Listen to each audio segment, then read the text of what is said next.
14 మంది మీ తెలుగుదేశం గూండాలు, చెప్పాలంటే దరిద్రం ముండా కొడుకులు వాళ్ళు.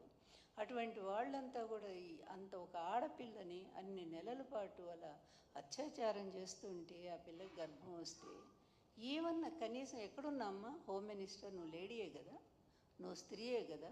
ఇలాంటి వెధవలంతా కూడా ఇలాంటి పనికిమాలిన పనులు చేస్తే మీ పార్టీకి చెడ్డ పేరు రాదా? అయినా ఎందుకు వాళ్ళని కాచుకుంటున్నారు? వాళ్ళ మీద ఏమైనా శిక్ష ఉందా? కనీసం ఒక్కళ్ళైనా అరెస్ట్ చేశారా? అదేవిధంగా అదే అనంతపురంలో ఇంకో అమ్మాయిని చంపేశారు. ఆ అమ్మాయిని పాపం రేప్ చేసి చంపేశారు. ఇన్ని దారుణాలు అక్కడేంటి, పిఠాపురంలో మొత్తం ఈ మూల శ్రీకాకుళం నుంచి కడప వరకు కూడా అనేక మంది ఆడపిల్లల్ని అత్యాచారాలు చేసి మీ తెలుగుదేశం గూండాలు ఇష్టం వచ్చినట్టుగా చంపేస్తుంటే ఎక్కడైనా ఒక్కదానికైనా హోమ్ మినిస్టర్ ఏమి స్పందించారా? అదేవిధంగా ఈ ముఖ్యమంత్రి ఏమైనా స్పందించాడా? ఈ షాడో ముఖ్యమంత్రి ఏమైనా వెళ్ళి వాళ్ళని పరామర్శించాడా? ప్రచోటికి జగన్ గారు వెళ్ళి వాళ్ళ కుటుంబాలకు అండగా నిలబడతా అని హామీ ఇచ్చి ఓదార్చి వస్తామంటే అజ్జోళ్ళ కళ్ళల్లో నిప్పులు పోసుకుంటున్నారు. ఆయన ఎక్కడికి పోతే అక్కడే జనాలు, వేల జనాలు. మేమేం గవర్నమెంట్లో లేం కదా, ఏమైనా వెహికల్స్ పెట్టి తీసుకురావటానికి. పొలాలకు అడ్డం పడి కూడా మొన్న వచ్చారు కదా, చూసాం కదా. మరి అంత జనాలు వస్తుంటే మరి అజ్జోళ్ళలేక మీరు ఎక్కడ పోయినా పట్టుమని 10 మంది కూడా రారు మీ మొఖాలకి. అలాంటి అవి చూసి మీరు ఆయన మీద కేసుల మీద కేసులు. ఏంటిరా మీ పరిపాలన? నిజంగా ఎంత దరిద్రంగా ఉందో ఒక్కసారైనా ఆత్మవిమర్శ చేసుకోరా? ఆత్మవిమర్శ చేసుకోవాలి కదా. ఏం చేస్తున్నాము? ఈ 1 ఇయర్గా మేము ప్రజలకు ఏం న్యాయం చేశాము? ఇచ్చిన హామీలు ఎంతవరకు నిలబెట్టాము? అదేవిధంగా మహిళల మీద ఎందుకు ఇన్ని ఘోరాలు జరుగుతున్నాయి?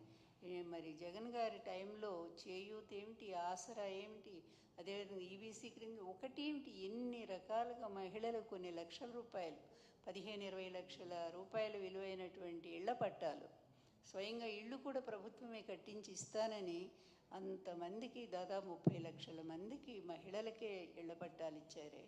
అదే పరిపాలన?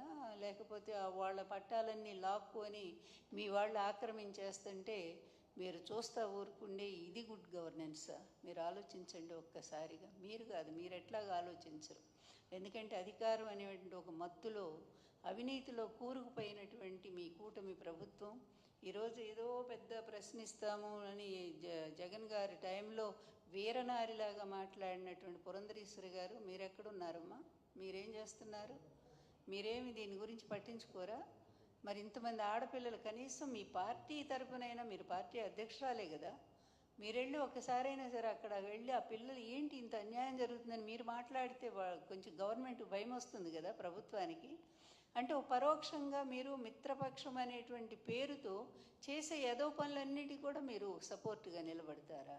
అంటే ఈ చెడులో మీరు కూడా ఉన్నారు కదా. కర్త కారయిత చైవ ప్రేరకశ్చ అనుమోదకాః చత్వారో సమభాగినః అని భారతమే చెప్తా ఉంది కదా. చేసే పాపాల్లో కానీ, చెడులో కానీ, మంచిలో కానీ నలుగురు భాగస్వాములు అవుతారు. కానీ ఇక్కడ 3 ఉన్నారు. అందుకే 3ను గూర్చిరా మొండదయ్యమని శ్రీనాథుడు ఎప్పుడో చెప్పాడు. 3 కలిస్తే అది నాశనమే అయిపోతుంది అన్నట్టుగా ఈరోజు ఆంధ్రప్రదేశ్ పరిస్థితి చూస్తే సర్వనాశనం. అభివృద్ధి లేదు. అమరావతి పేరుతో పెద్ద అవినీతి భాగవతం జరుగుతూ ఉంది అక్కడ. అదేవిధంగా రాష్ట్రంలో ప్రజా వ్యవస్థ అంతా కూడా అస్తవ్యస్తం అయిపోతూ ఉంది. లాండ్ ఆర్డర్ అసలు ఎక్కడుందో అటకెక్కి కూర్చుంది. పోలీసుల్ని మీ చేతిలో మనుషుల్లాగా మార్చేసుకున్నారు. వాళ్ళకి మరి ఇష్టం వచ్చినట్టుగా కేసులు పెట్టిస్తూ ఉన్నారు. ఆ సెక్షన్లు ఏంటి?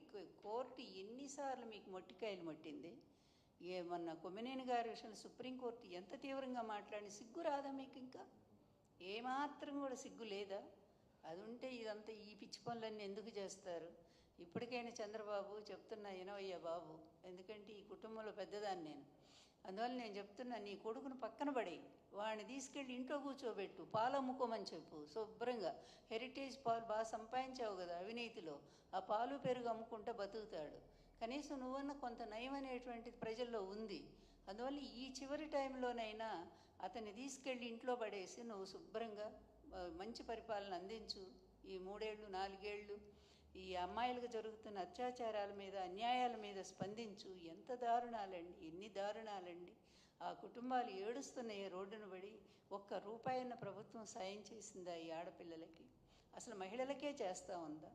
ఏది చేయకుండా గ్యాస్ అన్నారు, అది గ్యాస్ అయిపోయింది.